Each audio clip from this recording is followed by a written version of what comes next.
Good to see you came back. This is Unit 3, where we're continuing our discussion in our mini lecture series on meats.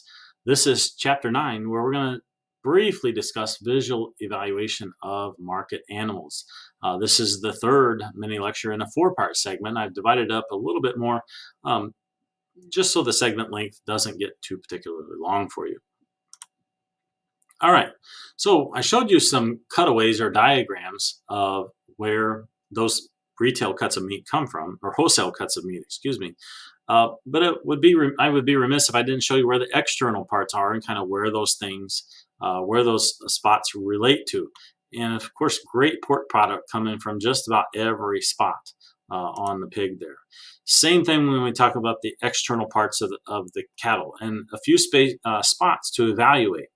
So when we're finishing out a steer, we certainly want to follow body condition along the top line, how he's developing and depositing fat over the hips and the pins, over the rib region, and then you'll see it through the brisket, up and through the dewlap and around in the jaw region.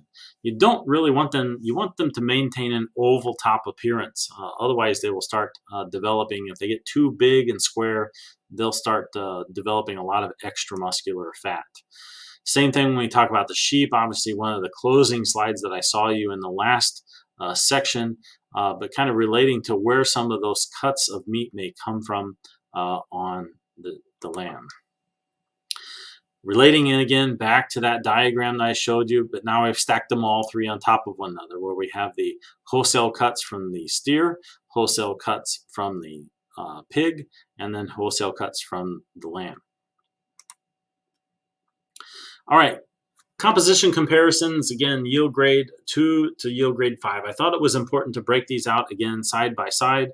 Here's one, and I like this because it's got a diagram here at the bottom, 66% lean, about 18% fat, 16% bone. Over here on this particular steer, only 43% lean, 44% fat, and still about 13% bone. That bone percentage isn't going to change a whole lot, but what I really want to draw your attention to is look at the amount of difference in extramuscular fat. I mentioned trying to maintain an oval appearance, and so if we go over here at the top, kind of that nice oval appearance. Now this one is good and rounded, but notice how much extra fat he has at the top and then all the way down the sides. All of that is going to likely be trim and then therefore lost yield grade. But look at how much different that they look on the live animal profile. Be careful whenever you are preparing steers like this, because if you don't have it planned out for their slaughter time, occasionally your local slaughter plant may get backed up. They may be full. You can't get your steer in to be slaughtered, and therefore that extra time they're just going to be adding extra fat, and they'll look, instead of nice from the front side like this guy, they'll look just like this, and again a lot of extra muscular fat. Same thing, carcass composition or comparison of yield grade 1 versus yield grade 5 lambs.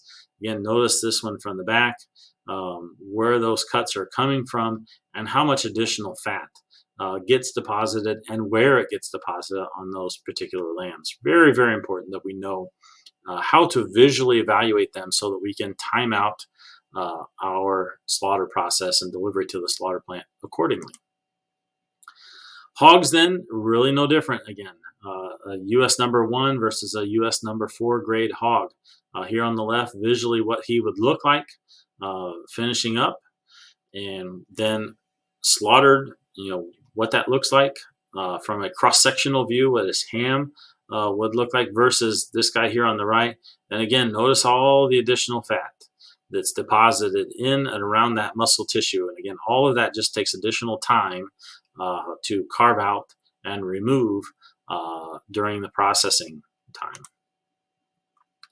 So again, that was a rather quick one. Otherwise, which I knew it would be, but I just didn't want to make the final segment too long here. Again, if I still don't have you hungry yet, this picture of tomahawk steaks here hanging there certainly should do the trick. So tidy up those notes and get ready for the final segment. Thanks again for following along.